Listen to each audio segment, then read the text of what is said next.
Hey, welcome to the For the Masters podcast. My name is John Barrett, your host. Hey, I'm back with a banger, and I know I say that every episode, but I'm super excited for this guest. This person is dear to my heart.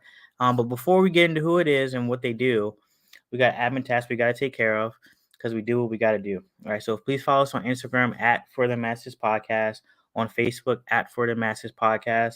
Hey, the YouTube's up, the YouTube's jumping at JB the Masters. Okay, I'm putting episodes up there.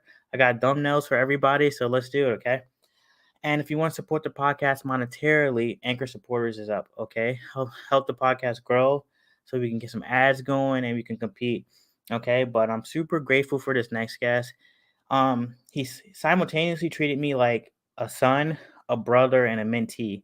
So, and I'm super grateful, and it's a circle of guys like this who's been in my life, super prominent in my life. So I'm gonna bring him on. His name is BJ Hedger.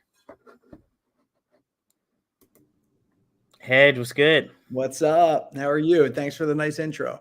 Hey, it's only facts. It's only facts. Like you, Doyle. We can even say Littleton.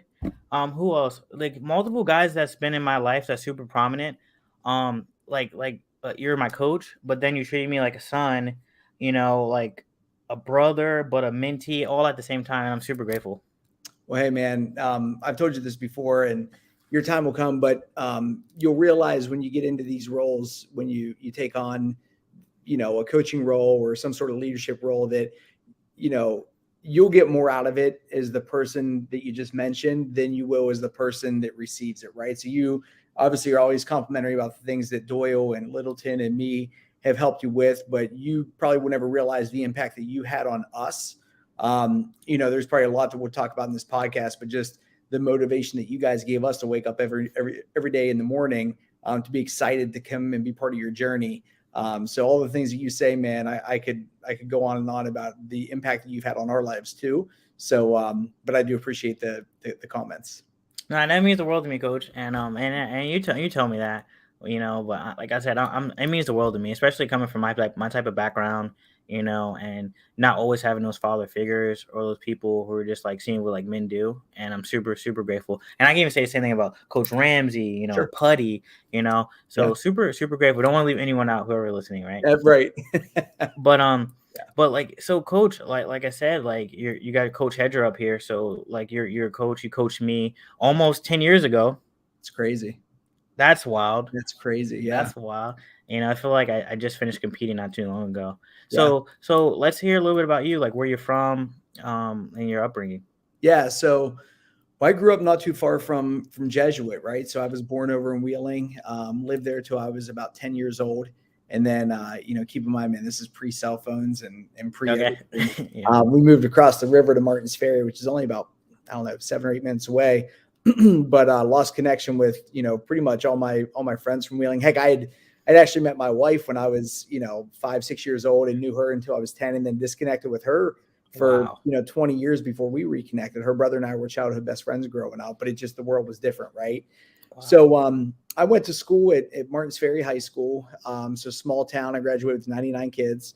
But really the foundation of, who I was built there, and had to learn a lot afterward, but ultimately of a strong foundation that I had of good people around me that always motivated me and, invested into me, not just when I was there, but afterward, helped me be successful. Graduated from high school, went to college at West Liberty for a year, and then ultimately transferred to Ohio State.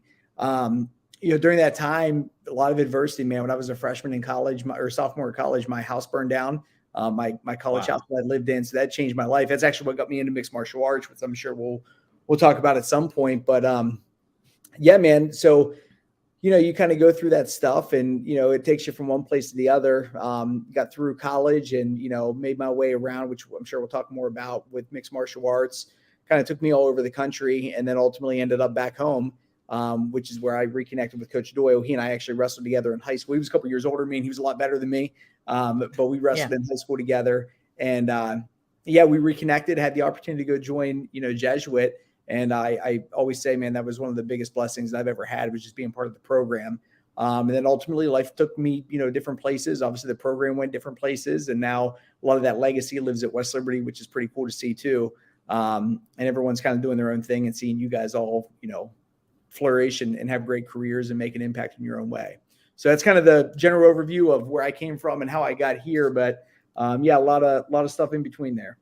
Most definitely. You said something super like cool about your mindset. Like, hey, like, there were challenges, there were obstacles throughout that time in your undergraduate career, and like you would never know.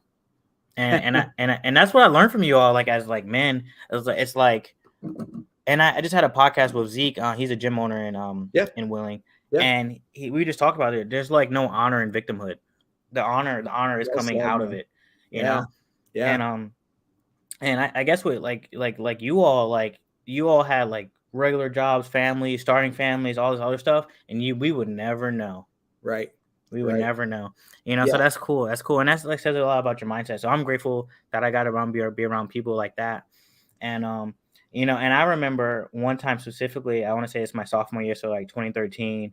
I'm in the Army for everyone listening. And I had drove back from drill like Sunday night. I think we got out like late, like at 10. It was like a 4-hour drive. I got back like at 2 or 3. I think I laid down and overslept until like 5:15. I think we had like a 5:30 workout, and I was late, and never told anyone. And then you guys were just, I was like, yeah, I just got here. Sorry for being late, coaches. And he was like, oh, why didn't you just tell us? You could have like not come, But like that's how like I always just been like I didn't know you could do things like that, after you make commitments. So yeah. And it only became greater when I met you all. Sure. Yeah. So yeah, so I remember that. I remember that day when you came to visit. I do remember that. I mean, because it was early in the morning. I remember you coming to. Yeah, I do remember that, man. That's pretty funny. It's wild, and I can remember the first time I met you. I came for the first practice, and you was like, hey, like, hey, you're in the military, right? You know what burpee is? I was like, yeah, and then he was like, okay, do one, and I was like, all right, let's just do a burpee. And it's so funny because now, like after me coaching and then you telling me how to do stuff, like you were like, all right, hey, first day, right? I was like, yeah, and he was like, hey, find someone that's not even messing up that bad, make them do it over again. And then first thing I did, Seth floor. Hey, we're doing it over again. Yeah. Oh, that's so funny, man. Yeah. So many more stories like that where like you all impacted me on a tremendous amount of level. And man, so it's probably a good or maybe a point to talk about. It's a silly thing to take pride in, but I take a lot of pride in where I'm from, right? Yeah. And I think there's a lot of folks that grew up in the Rust Belt area that you inherently get some characteristics and some qualities that you don't even know you're getting until you get out and you see other things. I take a lot of pride in being from the Rust Belt area. The reason why isn't because anything exceptional that we do, but you actually said it. And even though you didn't grow up there, man, it's the mindset of like, you just show up, right? Yeah. Like, you're supposed to be somewhere, you're there, period. No questions asked. And I think that, see my dad, work hard, never miss a day of work, right? Always on time. I remember being a kid and, my dad's drive to work was 40, 50 minutes, but he would leave almost 2 hours for work early every single day. Yeah. And I'm like, why do you do that? Like, why do you leave that early? And he's like, well, I might get a flat tire. And I was like, how many times in 20 years have you ever had a flat tire? He's like, never. But if I ever do have one, I'm not going to be late for work. Right. Yeah. And like, so that mindset. So, again, not everyone's going to be there, have those values necessarily, but I think Coach Doyle will probably say the same thing. The culture that we wanted to instill when we were there was just that, right? Like, at the end of the day, we spoke so much more about just wrestling, right? We talked about academics. We talked about being a man. Those are the things that really matter, right? And, ideally you become a great wrestler as you did, right? But really what matters is what happens afterward. You're going to be, you remember the cemetery runs, right? Yeah. If when you pass, if, people talk about you being a wrestler and that's it, you probably didn't live a fulfilled life. But if people talk about you being a great friend, a great mentor, a husband, a father, a brother, a child, that's the stuff that matters. That's the legacy stuff you leave behind. And I was just fortunate to, have some folks around me when I grew up to just set that standard and that example. And, you do your best to live up to it.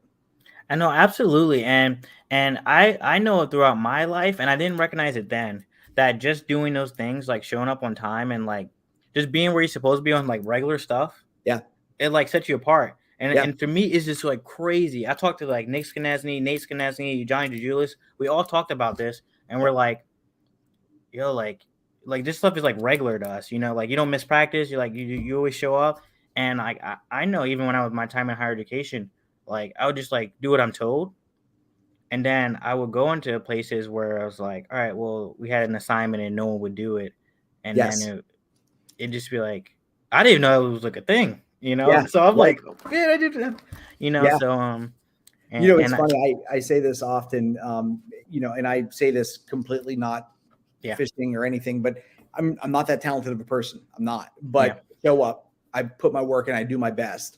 And what you realize, man, is that not that everyone doesn't do that, but there's a lot of people that don't, right? yeah, So at the end of the day, there's just so many, you only got to go so many layers, before you realize that just being consistent, having integrity, right? You say you're going to do something, you do it. You don't do anything unethical. You have a value system that drives your decision-making process. You articulate that, you share with people what that is.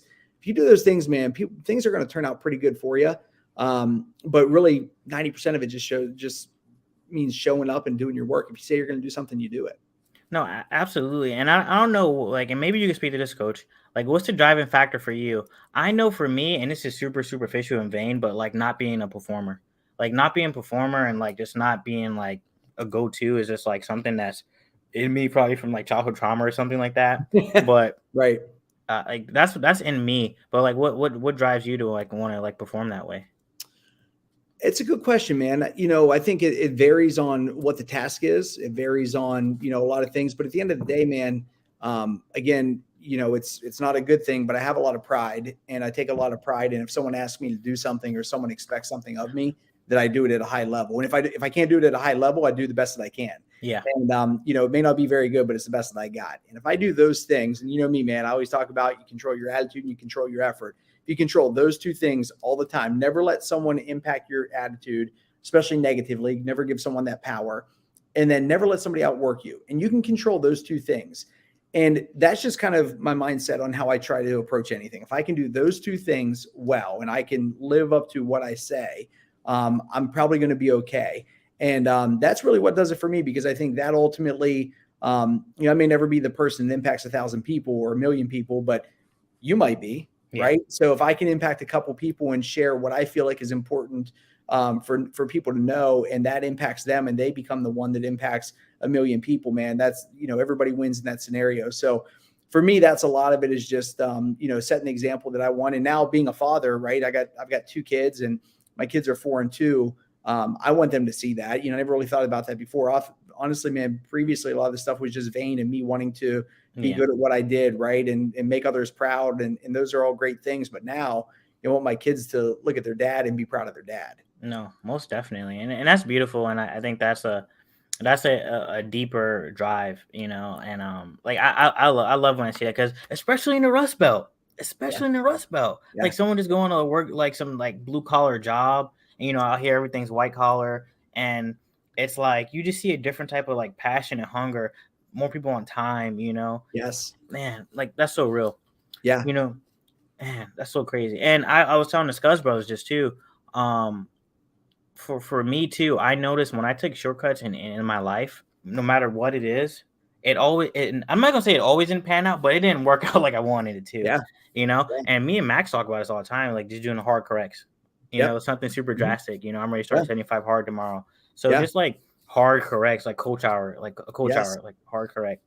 Yeah. You do There's a anything lot like of that? value in that, right? Like, I mean, if you, life in general, I think oftentimes easy for all of us to get complacent and just kind of get stuck in the flow. So number one, surrounding yourself with people that will hold you accountable, right? And we all are the sum of the 10 people that we hang out with the most. Yep. And that group of people is going to determine who you are, your value system, your integrity, all those things often. And those 10 people change throughout life, but it's important to continue upgrading or at least keeping good company. But having those people that, challenge you, say, hey, one of the things I ask often, and it's funny in job interviews, I ask people, give me an example of something you've taught yourself to do or that you've been a beginner with over the last year and a half, 2 years. Because with COVID, everyone's had to change something in life, Yeah. right? I don't care what it is. I don't care if you taught yourself how to play guitar, or you taught yourself how to make bread or whatever it is, but you show you're not above being humbled to start from the beginning, right? Yeah. Where you're not good at something. There is so much value in just doing something that you are really bad at until you get proficient at it. Those hard corrects, man, they go a long way. And heck, sometimes it's just as simple as, getting in the shower and that water is freezing cold and it Yep. bites, man. But it all of a sudden it humbles you and it makes you realize, like, okay, cool, I can do hard things. And doing hard things, is an appealing thing for me to do. I agree, and I think doing hard things make you more fulfilled. Yes. Like Agreed. if I probably qualified for states and placed in states my senior year, I don't know if I would have ever Right. went to Jesuit. Sure. You Yeah. know, Yeah. so or even like want to be a part of a program that eventually places number 2 in Division 2. Right. Yeah. I'd just be around all these high level guys. I immediately got better. Yeah. And Yeah. so super grateful experience like that. But coach, going back to like you, so like what introduced you to combat sports? Like how did you start to like So get I that wrestled itch? pretty much my whole life Okay. and loved it. And then, when I got to college, I didn't wrestle, and Yeah. but I always missed that competitive edge, right? And I just got really lucky. I was working at a gym here in Columbus, and a guy who turned out to be, he's a brother of mine now. He had moved in from Las Vegas, and he had fought a couple times. He was getting ready for a local fight here in Central Ohio, and he's like, "Hey man, you know how to wrestle." He wrestled in college, and he was he wrestled in the Olympic trials a couple of times. He wrestled Dan Henderson in Oh wow. 88 and 92 at the Olympic trials when he was in high school, which is pretty crazy. Oh wow. That's awesome. Yeah, he's just a really good wrestler, awesome guy. And he was like, "Hey man, you think you can help me?" And I'm like, "Yeah, man." Like, I always loved mixed martial arts. I mean, when I was in college, we would always have tap out matches, and Yeah. I just loved it. I started messing around with jiu-jitsu. Really enjoyed that. And long story short, he had a connection that had a gym. He had a 10 by 10 mat in his basement, and we just started going and rolling, man. We started doing jiu-jitsu, and this guy actually had like legitimate jiu-jitsu skills. His name was Eric Hubble, in case he happens to catch this. And Hubble was just a tough Navy guy, talented, skilled, hard-nosed, just tough, gritty, and we learned a ton from him. And so I cornered my buddy Frank for a fight. He fought a guy, I think the guy's name was Josh Williams. My buddy Frank's like 180. He fought this guy was like 225, and I cornered him for the fight. And I was like going out. I'm like, man, I got to do this. You know what I mean? Yeah. So, Yeah. Pretty quickly after that, man, I had my first fight and was in no way ready for it. But you just learn a ton, and I had a great time doing it. And I was like, man, I'm going to keep doing this. And my journey just, over the course of time, man, and much like many opportunities in my life, man, I just happened to be in the right place at the right time and be around some really great people. It led me to my buddy Frank moved to Atlanta, where he had a really solid career in mixed martial arts. And I connected with a guy here in Central Ohio. He was actually a 3-time All-American at Ashland. His name was Joe Veras. And Joe, to this day, I tell anybody, he is, he's the best athlete, the best mixed martial arts athlete I've ever been around. He just was super talented. Had his opportunity in the UFC, just ultimately, just kind of couldn't put it together on those couple of nights, but talented as anybody. And he became my main training partner. So he was fighting a guy named Clay French. Clay fought in Pride. I don't think he made it to the UFC, but he fought in Pride in Japan over in the kind of mid-late 2000s. And Joe was beating him up, got caught with a knee and sliced him up on his nose. Well, the referee of the fight happened to be Rich Franklin. And Rich is, champion, right? So this is out in Iowa or Illinois. I forget where we were. And he was like, "Hey, man, I'm getting ready to fight Evan Tanner," who they were just creating the middleweight belt in the UFC. So keep in mind, man, for a long time, the UFC was one weight class, then it was two. Yeah. And then they created the middleweight 185-pound belt. He was like, "Can you guys come down and teach me how to wrestle?" I train at George Gurgel's Mixed Martial Arts Academy in Cincinnati. So we started driving on Tuesdays and Thursdays and Saturdays down there, and we would work with, I say we, I mean, my buddy Joe is a phenomenal wrestler. He certainly led that. But they let us train for free, man. So we would get to go in, we learned how to spar, awesome. High level grappling. I mean, these guys were straight murderers, right? But they didn't really have a good wrestling base. So we helped with the wrestling. They helped with our jiu-jitsu. And Rich goes out, he wins the middleweight championship, right? And he beats a couple more guys. He beats, Nate Corey, I think he knocked him out. He beat David Loiseau. He beat, I think he might have defended his belt one or two more times before. Obviously, he lost to Anderson Silva. But yes, that was a great situation, right? So Joe and I, we're doing our thing, competing, having a good time. Joe ends up moving out to Arizona. And not long after that, I connected with a guy named Sean Salmon. And Sean was a UFC veteran. Unfortunately, he's known for a pretty epic knockout. Rashad Evans kicked him in the head and knocked him out. Oh, man. Florida. And so I connected with Sean and a guy named Rex Holman. And we actually built a training facility inside of my house. And it's funny, it was Joe Veras' house I was renting from after he moved out to Arizona. And yeah, man, of that group, I want to say there were 8 guys that consistently trained in that house. I was the only one who didn't fight in the UFC.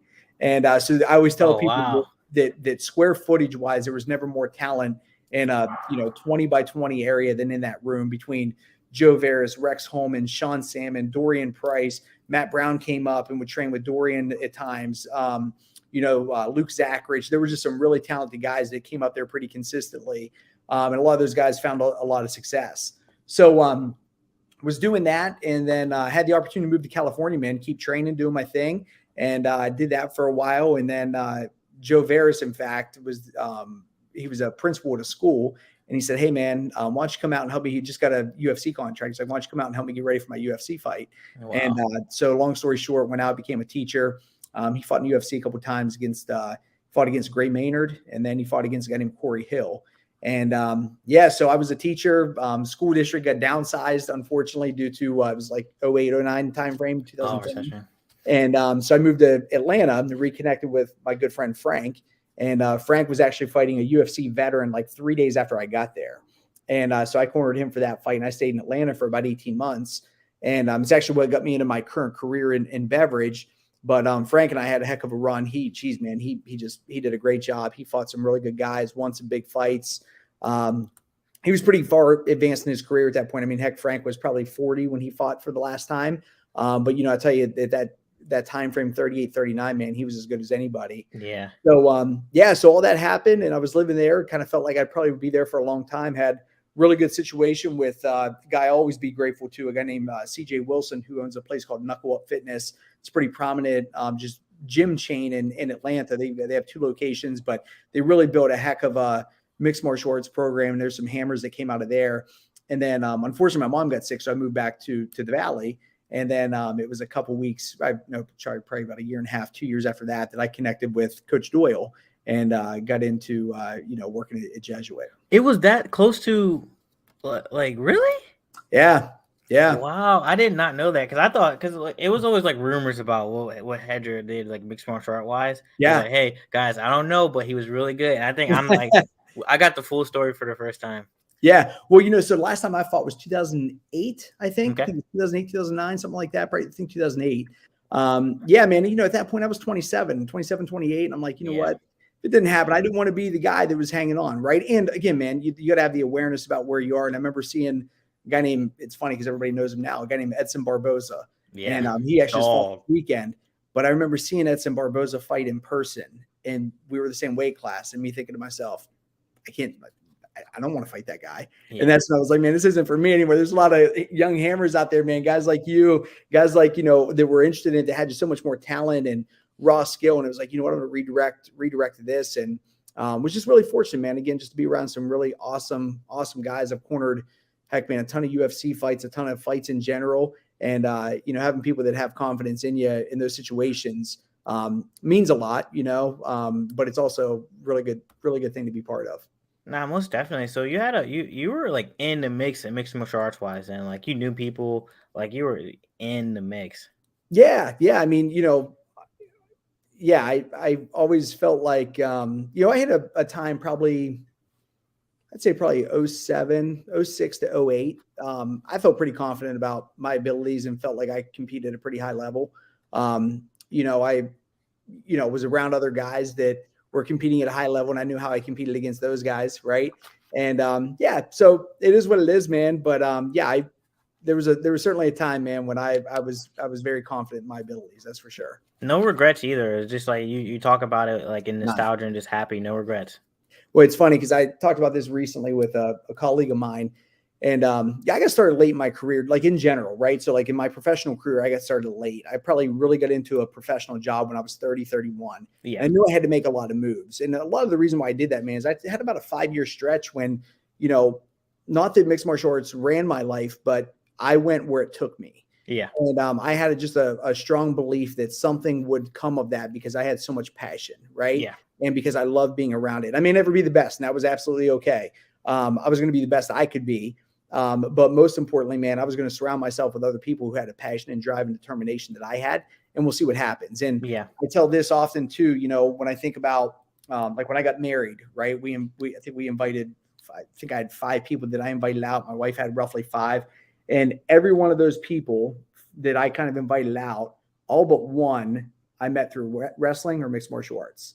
So those were 4 out of 5 guys that I literally shared blood, sweat, and tears with. We were with the high of the highs with each other and the lowest of the lows. And you know this firsthand. There's something that you get by sharing that with someone, right? Yeah. And I can tell you that you know, there's a guy I know that, you know, unfortunately I never beat him in high school. His name was Daniel Cook.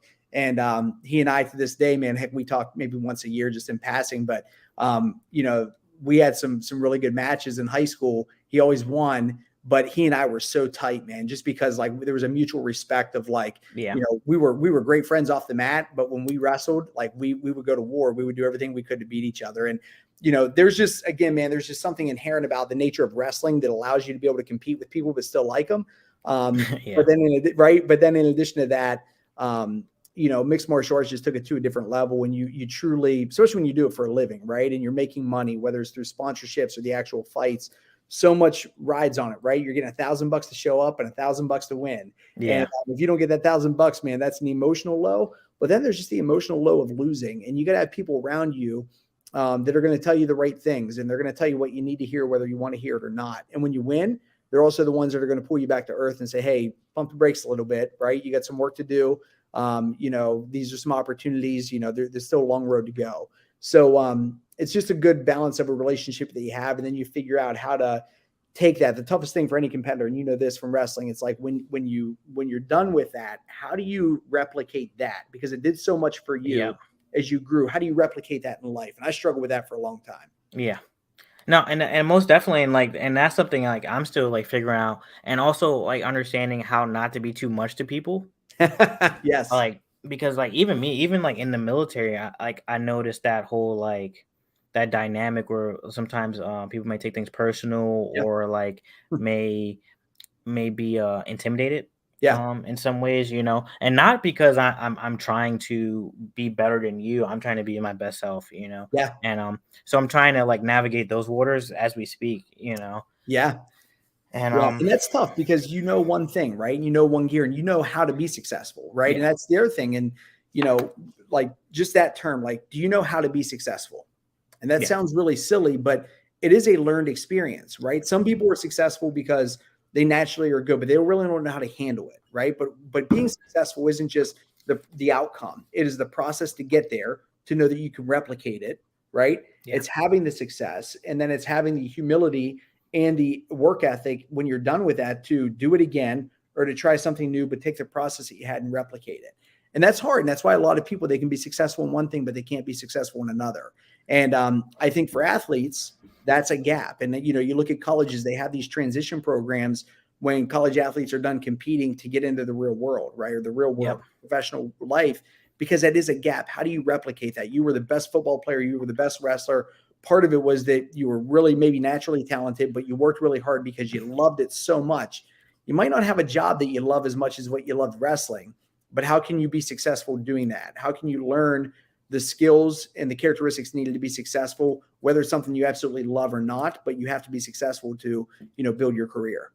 I agree. I agree. And I was talking to another mentor, Major Lewis, about this like a few months ago. And I told him I feel like I have the ability to look past the paperwork, you know. And Yeah. I mean, like when I get an email, I'm like, you know, like, oh, this just happened. Oh, they're over there doing crazy stuff, Right. just Right. like piecing it together. So, and I Yeah. think it's super cool. And I'm like, yo, you Yeah. know. So Yeah. I love that. I love stuff like that. You know, just like having fun with things. You know. Absolutely. Um, but there's a story you told us, and I don't know if you told like once or twice, but it stuck with me at least. And Okay. it's about no great men are created. And I don't know if you remember the story or not, but I'm gonna let you remember while I tell you about something that happened recently. So Okay. I had a story of I had a picture on Snapchat with as it came to a memory like 5 years ago maybe of Yep. Connor Craig, and I posted it and I sent it to him and I was like, hey, before the fame, and this is like before he was like a national champion, and Yep. he was Yep. just like same guy, bro. That's right. I was Yep. like, yeah, I know. And even him, it's like crazy seeing him now because I remember he came to our camp and he took Dom down and he took Bean down with like bad knees. I was like, Yep. oh, this kid with bad knees. I don't know how he's going to transition. Um, but then now he's Connor Craig, Yeah. you know. Absolutely. Yeah. What's funny, man, you said that. I have this in my notes because I told you guys this story. Hmm. Um, after, I think it was after a workout one morning that I told you guys a story, right? I think so. Mm-hmm. And for the sake of, and if I actually might,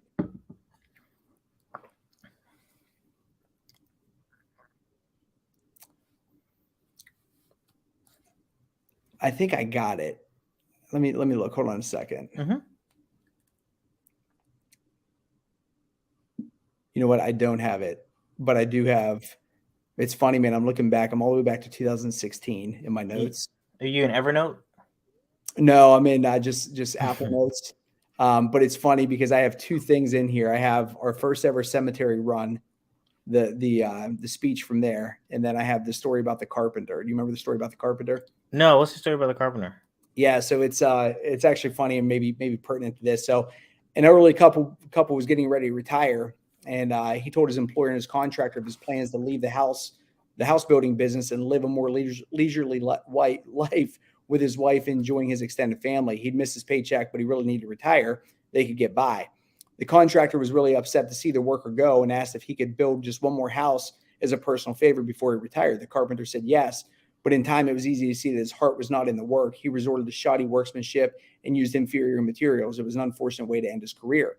When the carpenter finished his work and the builder came to inspect the house, the contractor handed the front door key to the carpenter and said, "This is your house. This is my gift to you."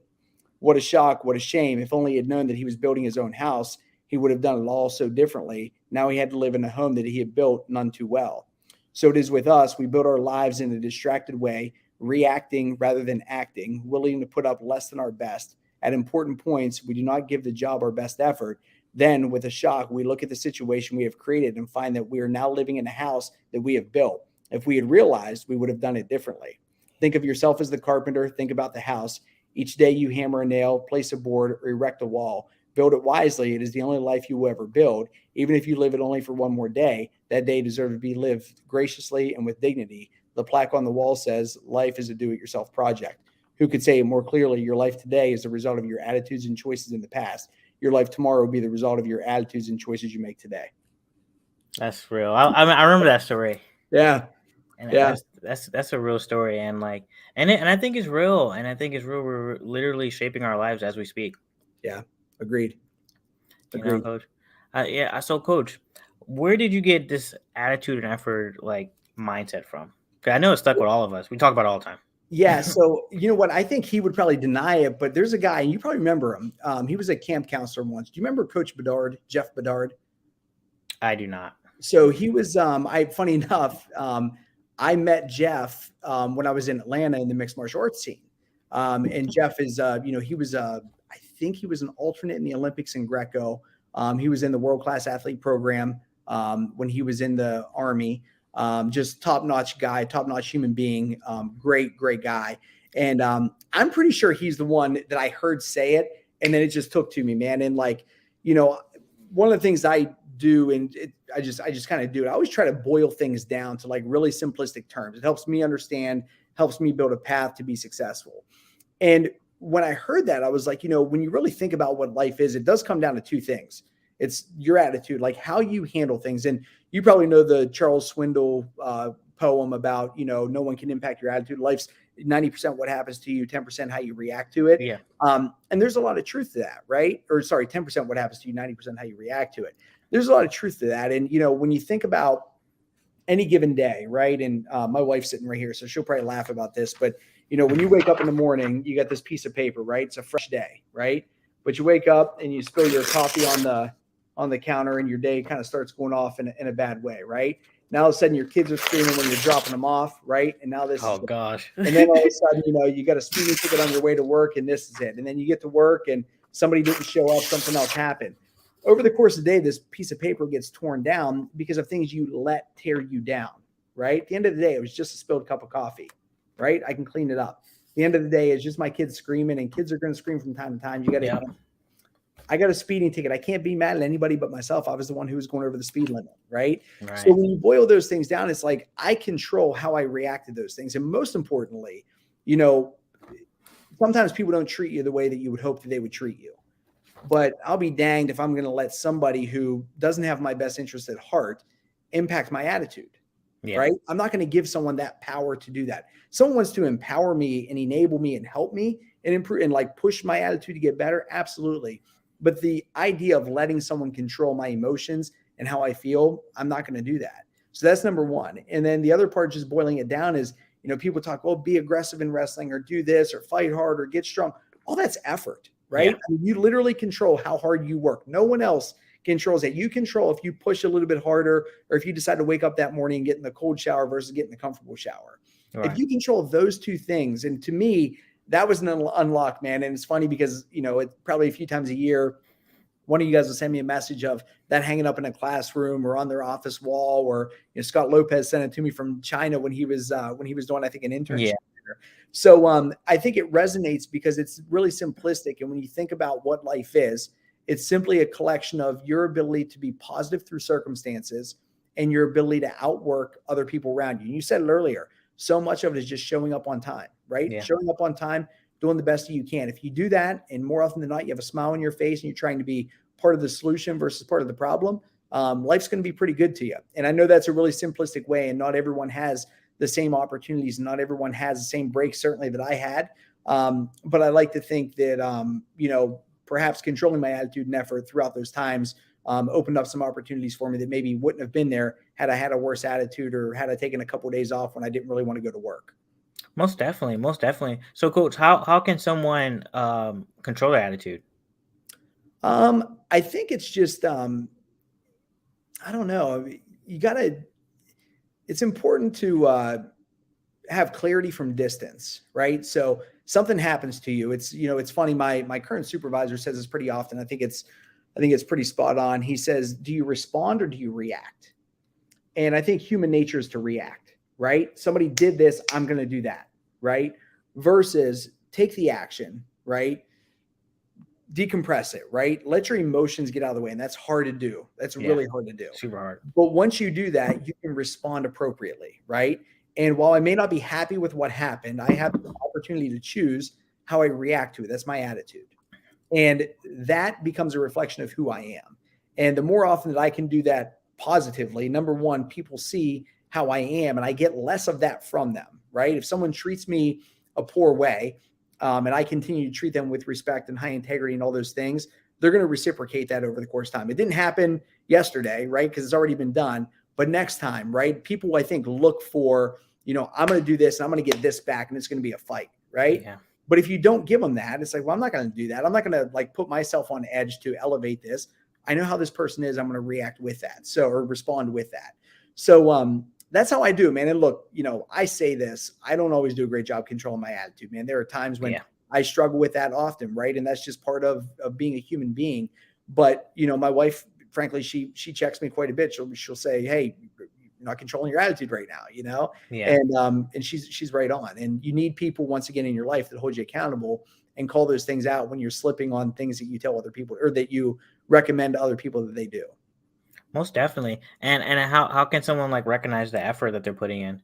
Because I think it's important not to look left, not to look right, but so how do you gauge it and how do you apply it?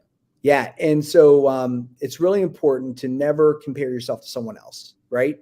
But I think that most people have an inherent understanding of if they're giving it their best or not, right? Your best is probably going to be better than my best, and that's okay. But I'm going to give my best every time, or I'm going to ideally give my best every time.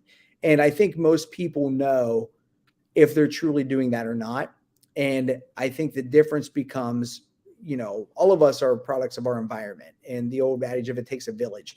The more people you hang out with that empower you to work hard, that you want to be like them. And I go back to, when I got into mixed martial arts, and I met Joe Veras, I wanted to be like Joe Veras. That guy was everything that I wanted to be. He was tough. He was hard-nosed. He was athletic. He was a great human being. And then I met other guys around him. I met a guy named Nate Harrison, who was just a phenomenal human being, who also was a wrestler, but just had his priorities in line. He's a pastor.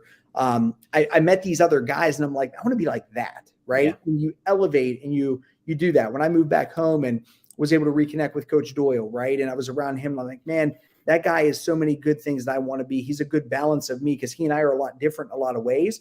But he was a great balance for me because it helped me keep a lot of things in check, right? And we were always a good balance for each other. But to answer the question, I just think that people inherently know if they're giving it all they can or not. And the key is having people around you that will let you know if you're not. And if you've got that around you, keep those people around you, even if sometimes those conversations are uncomfortable. Most definitely. And like I'll say this: every episode I did with a wrestler said the same thing. You know, this importance about like around a community. You Yeah, know, and I call it like plugging in. You know, you got to stay plugged in, you right? do. Yeah. And so coach, like throughout our time, like me knowing you, I've seen you like grow career wise. So what's up with your future plans? You can also like tell about the family too and stuff like that. Yeah, yeah. I don't know, man. Future plans are interesting. We'll see what happens, but I'm really fortunate right now. Um, where I'm at, I work for Pepsi in Central Ohio, and I really enjoyed it. As you know, I got my career kind of started in the alcohol industry. And again, once again, I've just been really fortunate to have people that took chances on me, right? They gave me Mm-hmm. opportunities that, they saw something in me that I certainly never saw. Funny enough, I was out with our CEO the other day, and he asked me that. He goes, what do you think that the first person that gave you a chance, what do you think they saw in you that you didn't see that gave you that opportunity? And I can tell you, my a mentor and a great friend of mine, his name is Jeff Chasner, gave me the first opportunity I ever had with a big job. And if it wasn't for him taking that chance, I wouldn't be here right now. And I'm fortunate to have a great job, but he saw something in me that I didn't see in myself, and he gave me a chance. And fortunately, it's worked out. But what's next for me, man? I don't know. I really enjoy where I'm at. We have a new CEO. He's great, and he's been a shot in the arm for me. He thinks a lot like I feel like kind of how I think. He's really progressive and trying to build culture and trying Yeah. to create career paths and things like that. And for me, at this later stage, and I guess, or I shouldn't say later stage, middle stage of my life, right, and kind of career, having people that want to continue growing and are challenging me to want to grow too. Is really exciting. And those are the things of how I'm able to replicate the physical competition that I used to do and get so much out of in my professional life that I did not always have. Yeah. And I've had a couple jobs over the last 5 years. I've made some pretty aggressive moves because, again, I got started pretty late in my career. But the one common denominator of moving from place to place has been I didn't feel like there was a next step for me. And Okay. here I do. Like where I'm at right now, I feel like there's a commitment from our organization. I feel like there's a commitment from our CEO, from all these folks for the organization to grow and for me to be part of that. And that really excites me and gets me going. Man, that's awesome. And like, so I'm even more inspired by you as like making those aggressive moves because like your other moves weren't bad, you know, Right.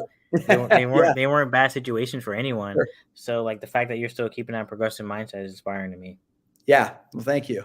you know? Yeah. So, So so cool. let me, oh, go ahead. What were you Go going to say? ahead.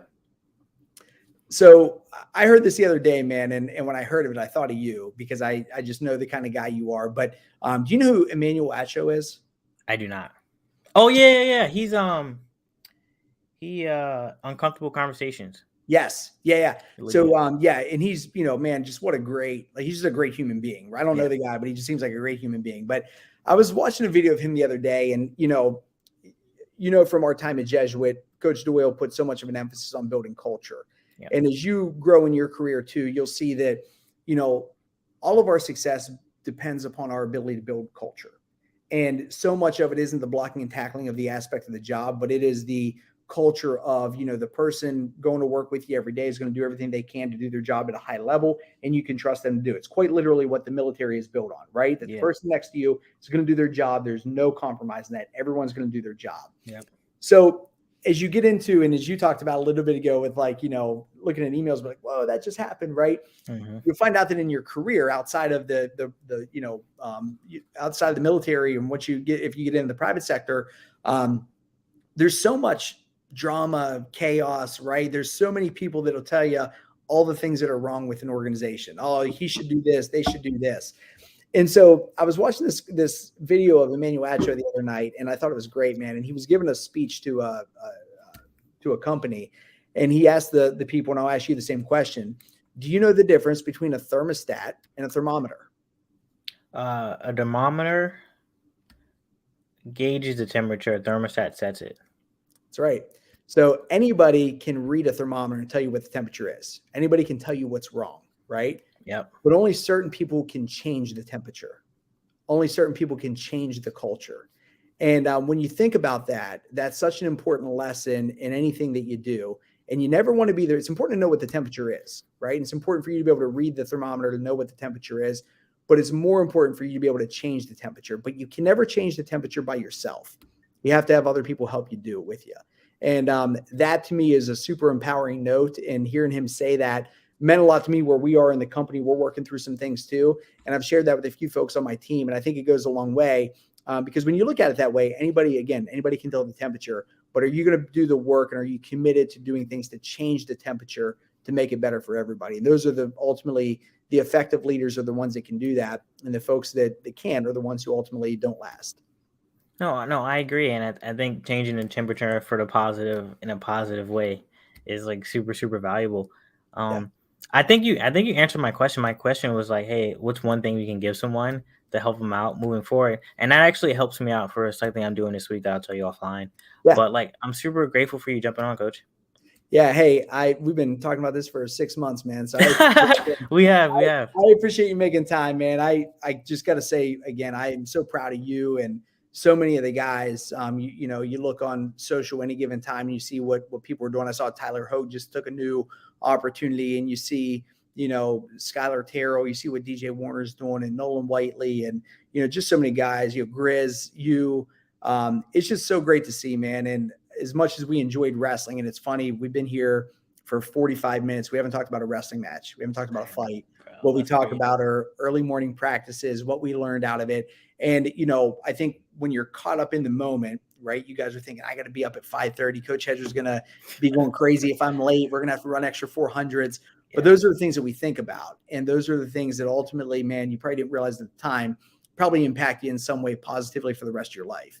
And I am proud of that because you guys were a special group of guys that held each other accountable all the time.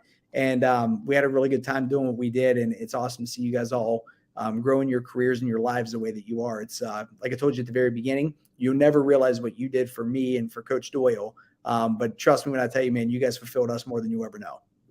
Man, that means the world to me, Coach. And I know it means the world to like a lot of our like my brothers, honestly. And before I let you go, because I know you got kids, I know they're in bed. They're in bed. That's crazy. But I know because I've met you before you had kids. Yeah, that's so wild. But me and Max was just talking about this a couple weeks ago. He was like, "Yeah, like remember Hedger kicked this out." I was gonna say, how did you the whole time and you guys didn't bring it up? We were like, so everyone listening, Coach Hedger, it was like a 5:30 workout, and so I'm a 149. I was a 149 pounder, probably weigh 160. Maxwell was a 197, probably on 200. But we were together in the back, during the workout, and it was just one of those. I don't know what was going on. It was just one of those days, and Coach Hedger kicked us out, and we were just like, okay, well, he's not talking to us, and he's like, no, leave, and he really kicked us out. And he was like, no, he didn't really kick us out. So it was just funny. We talk about it all the time. Hey, so what your viewers have got to know is that, Max and JB were two of the fastest guys on the team. Yeah. They had no business ever finishing outside of the top 5. No business at all. And when they kept finishing toward the back and kept making all those guys have to run more. And then, hey, look, like you said at the beginning, when you make an example out of somebody that even if they're working hard, you tell them that you got to do a little bit more. Practice was a little flat that day, man. But hey, you and I both know that the next day when we came in, practice was pretty lit up, right? It was. That was so funny. And I'm super grateful for experiences like that. And again, like I'm super grateful for you joining the podcast, Coach. Likewise, JB. I appreciate the time, man. Thank you for having me. Hey, no, Coach. Hey, we just had a phenomenal episode with Coach Hedger. He's my mentor. Like super grateful for the opportunity to have him take the time out the podcast. He'll be episode 32 or 33. I can't remember right now how many episodes I have before this one. But like super grateful. He left a lot of gems, and I know it took a lot of timestamps. But I encourage everyone to like definitely take this episode, replay it, download it. It'll be premiering on YouTube sometime next week. So again, thank you for listening for the Masses Podcast.